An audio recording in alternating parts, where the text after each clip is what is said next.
Hello সবাইকে, আসসালামু আলাইকুম। আপনাদের সবাইকে স্বাগতম জানাচ্ছি আজকের ভিডিওতে। এবং আজকের ভিডিওতে আমরা WWE অন্যতম বেস্ট সুপারস্টার বর্তমানে কোডি রোডসকে জানবো, যিনি বর্তমানে WWE চ্যাম্পিয়ন।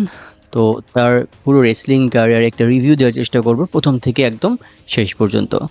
তো অনেকেই প্রথম দিকে তাকে চিনতো শুধুমাত্র তার বাবা ডাস্টি রোডস এবং তার বড় ভাই গোল্ডাস্ট বা ডাস্টিন রালেন্স, তার এই পরিচয়। কিন্তু বর্তমানে তিনি তার নিজের পরিচয় পরিচিত, নিজের স্কিলস, নিজের অ্যাচিভমেন্ট দ্বারা পরিচিত। ওকে, তো কোডি রোডস জন্মগ্রহণ করেন হচ্ছেন আমেরিকার জর্জিয়াতে। তিনি ছোটোবেলা থেকেই তার যে পরিবারের ঐতিহ্য, রেসলিং সাথে সংযুক্ততা, এগুলো দেখে এসেছেন এবং তিনি তার বড় ভাই এবং তার বাবার থেকেই ইন্সপায়ার্ড হন রেসলিং খেলা নিয়ে। তিনি তার কলেজ লাইফে মূলত রেসলিংটা আত্মপ্রকাশ করেন বেশি। তখন থেকে তিনি রেসলিং প্র্যাকটিস করেন। কলেজে যতটুকু সুযোগ সুবিধা ছিল সেখানে তিনি অনেক ভালো করতেন এবং তিনি সেখানকার কিন্তু রেসলিংয়ের চ্যাম্পিয়নও ছিলেন। তো তিনি কলেজ থেকে গ্র্যাজুয়েশন শেষ করে সরাসরি রেসলিং ক্যারিয়ার দিকে মনোনিবেশন করলেন। 2006 সালে তিনি ডাব্লিউডাব্লিউইতে ডেবিউ করেন। সেখানে কোডি রোডস নামেই তিনি ডেবিউ করেন এবং তিনি ট্যাগ টিম শুরু করেন হার্ডকোর হলি নামে একজন রেসলারের সাথে এবং তারা ট্যাগ টিম চ্যাম্পিয়নও হয়। পরবর্তীতে এই গ্রুপে র্যান্ডি অর্টনও যুক্ত হয়। আমরা অনেকেই জানি যে র্যান্ডি অর্টন যখন প্রথমে ডাব্লিউডাব্লিউতে আসে তাকে অনেক বেশি পুশ দেওয়া হয়েছিল, তাকে লিজেন্ড কিলার বলা হতো, কারণ তিনি অনেক বড় বড় ফিউড পাচ্ছিলেন, বড় বড় রেসলারদেরকে হারিয়ে দিচ্ছিলেন। এই জন্য র্যান্ডি অর্টনের সাথে থাকাকালীন সময় কোডি রোডস অতটা বেশি ফোকাস পাচ্ছিল না, কারণ অধিকাংশ ফোকাস ছিল র্যান্ডি অর্টনের উপরে। তো কোডি রোডস যতটা সুযোগ পাচ্ছিলেন ততটা সুযোগের মধ্যে তিনি তার ট্যালেন্ট, তিনি তার স্কিলস, ক্যাপাবিলিটি এগুলো দেখিয়ে যাচ্ছিলেন। তবুও সেগুলো মেইন ইভেন্টে বা বড় কোনো ম্যাচ খেলার জন্য এনাফ ছিল না ডাব্লিউডাব্লিউইতে। তো সেখানে তিনি ম্যাচেভাবে খেলতে থাকলেন, র্যান্ডি অর্টনের ছায়ার মধ্যে তিনি পড়ে থাকলেন। পরবর্তীতে 2016 সালে তিনি স্টারডাস্ট একটা গিমিক পান। ডাব্লিউডাব্লিউ থেকে স্টারডাস্টের মতো ব্যবহার শুরু করে। আমরা জানি স্টারডাস্ট গিমিকটা কী ছিল আর কি। তার ভাই যে গোল্ডাস্ট ছিল সেখান থেকে অনুপ্রাণিত হয়ে স্টারডাস্ট তাকে বানানো হয় এবং এই যে ক্যারেক্টারটা, এইটা তিনি নিজেও পছন্দ করতেন না।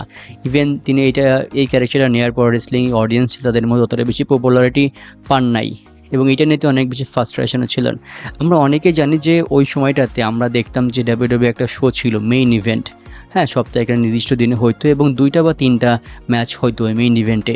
মূলত যারা একটু লো লেভেলে বা মিডিয়াম লেভেলের রেসলার ছিল, মিডিয়াম লেভেল রেসলার এইসব ম্যাচ খেলতো না। ওরকম শোতে তারা ম্যাচ খেলতো।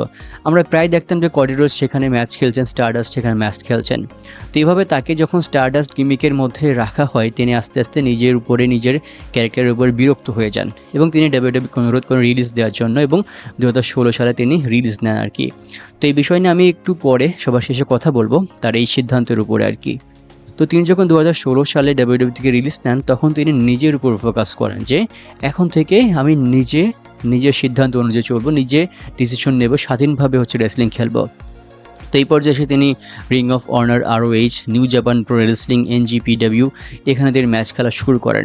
তিনি ROH অনেক ভালো করতে লাগলেন। রিং অফ অনারে তিনি চ্যাম্পিয়ন হন, US টাইটেল জেতেন এবং দেখা যায় যে ডাব্লিউডাব্লিউতে কয়েক বছর আগেও তিনি যে ম্যাচগুলো খেলে আসছেন, যে ক্যারেক্টার তিনি প্লে করছেন, তার চেয়ে এখানে তিনি অনেক ভালো করছেন। সবাই তাকে অনেক বেশি প্রশংসা করতে লাগলো, তাকে রেসপেক্ট করতে লাগলো, কারণ তিনি তার নিজের সিদ্ধান্ত অনুযায়ী তার স্থান পরিবর্তন করে এখন অনেক ভালো করছেন, নিজেকে আরও বেশি ডেভেলপ করতে পারছেন।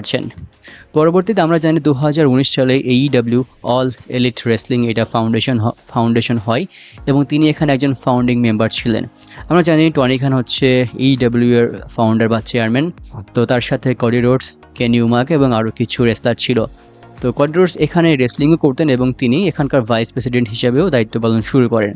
তো এখানেও তিনি তার স্কিল, তার ক্যাপাবিলিটি এগুলো দেখিয়ে দর্শকদের মন জয় করতে সক্ষম হন এবং তিনি তার যে লেভেলটা এটা আরও অনেক বেশি উপরে নিয়ে যেতে সক্ষম হন। স্পেশালি ক্রিস জেরিকোর সাথে, কেনি ওমেগার সাথে, MJF এর সাথে তার যে ফিউডগুলো ছিল এগুলো দেখার মতো ছিল। অনেক ভালো ভালো হাই প্রোফাইলের ম্যাচ তিনি উপহার দিতে শুরু করেন আর কি। এবং 2022 সালে দেখা যায় যে সেথ রলিংসের একটা মোমেন্টে তিনি সারপ্রাইজ রিটার্ন করেন সেথ রলিংসের অপোনেন্ট হিসেবে এবং তখন যে রেসলিং ইউনিভার্স ছিল, স্পেশালি ডাব্লিউডাব্লিউ অডিয়েন্স ছিল, তারা সবাই অনেক ভালোভাবে তাকে স্বাগতম জানায় এবং তখন তিনি ডাব্লিউডাব্লিউতে আসেন। ডাব্লিউডাব্লিউতে আসার পরে ডাব্লিউডাব্লিউ তাকে অনেক ভালোই পুশ দেয়, মেইন ইভেন্টে ম্যাচ খেলায় সেথ রলিংস এবং বড় বড় রেসলারের সাথে তার ম্যাচ দেয়। আমার একটা জিনিস এখনও মনে আছে, সেথ রলিংসের সাথে তার হেল ইন এ সেলে একটা ম্যাচ ছিল।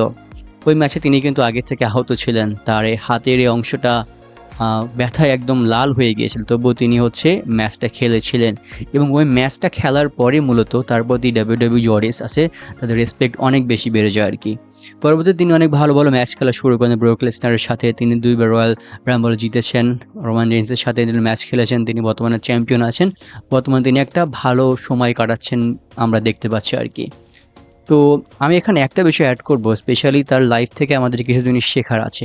আমি অন্যান্য রেসলারদের ক্ষেত্রে এই জিনিসটা বলি না, আজকে বলি। সেটা হচ্ছে আপনি যে পজিশনে থাকুন না কেন, আগে দেখবেন যে আপনি সেখানে স্বাধীনতা পাচ্ছেন কি না, আপনি আপনার নিজের মতো করে চলতে পারছেন কিনা, জীবনে সুখ শান্তি বা কী বলে যে একটা পরিতৃপ্তিতা আছে কিনা আপনার নিজের মধ্যে। যদি আপনি নিজে সন্তুষ্ট থাকেন তাহলে আপনি সেই জায়গায় থাকতে পারেন। দেখুন কডি রোডস প্রথমে ডাব্লিউডাব্লিউতে ছিলেন, ডাব্লিউডাব্লিউ অনেক বড় কোম্পানি রেসলিংয়ের মধ্যে, তাকে অনেক বেশি সুযোগ সুবিধা দিত, স্পেশালি একটা মোটা অঙ্কের অ্যামাউন্ট বা টাকা তাকে দিত। কিন্তু এই অ্যামাউন্ট দিয়ে তিনি কী করতে পারেন যদি তার নিজের মধ্যে স্যাটিসফ্যাকশন না থাকে? তাকে দেখে স্টারডাস্ট, তাকে দিয়ে ট্যাগ টিমের মধ্যে র্যান্ডি অর্টনের ছায় তাকে ম্যাচ খেলানো, এরকম করার মাধ্যমে আস্তে আস্তে তার নিজের ক্যারিয়ার ধ্বংস হয়ে যাচ্ছিল। দেখুন আপনি একটা ভালো কোম্পানিতে যদি আপনার নিজের কোনো ক্রেডিট দেওয়া না হয়, নিজে যদি অবহেলিত থাকেন, বেশি টাকা পেলেও সেটাই আপনার কোনো শান্তি আসবে না। কিন্তু আপনি নিজে যদি লোকাল রেসলিং খেলেন, দেখেন যে মাত্র 100 জন অডিয়েন্স সেখানে আসছে, 100 জন অডিয়েন্সে আপনাকে ভালোবাসতেছে, 100 জন অডিয়েন্সে আপনাকে চিয়ার্স দিচ্ছে, সবাই প্রশংসা করছে, তখন আপনার ভালো লাগবে। এবং কডি রোডস এখানে সেরা ডিসিশনে নিয়েছিলেন। তিনি নিজেকে প্রমাণ করার জন্য ডাব্লিউডাব্লিউ থেকে রিলিজ নিয়েছিলেন এবং তিনি আবার নিজেকে প্রমাণ করে আবার ডাব্লিউডাব্লিউতে সসম্মানের সাথে তিনি এসেছিলেন এবং এখন তিনি অনেক ভালো করছেন। দেখা যাক ইন ফিউচারে তিনি কী করেন। তার অবশ্যই প্রশাসনিক এক্সপিরিয়েন্সও আছে, আমরা জানি AEW ভালো একটা পদে ছিলেন আর কি। তো বর্তমানে একটা ভালো সময় কাটাচ্ছেন, দেখা যাক নেক্সটে ডাব্লিউডাব্লিউ তাকে নিয়ে কী প্ল্যান করে আর কি। তো ভিউয়ার্স, এই ছিল আজকের ভিডিও। সম্পূর্ণ ভিডিও শেষ পর্যন্ত দেখার জন্য অসংখ্য ধন্যবাদ। সবাই ভালো থাকবেন, সুস্থ থাকবেন, সবার জন্য অনেক অনেক শুভকামনা রইল। আসসালামু আলাইকুম।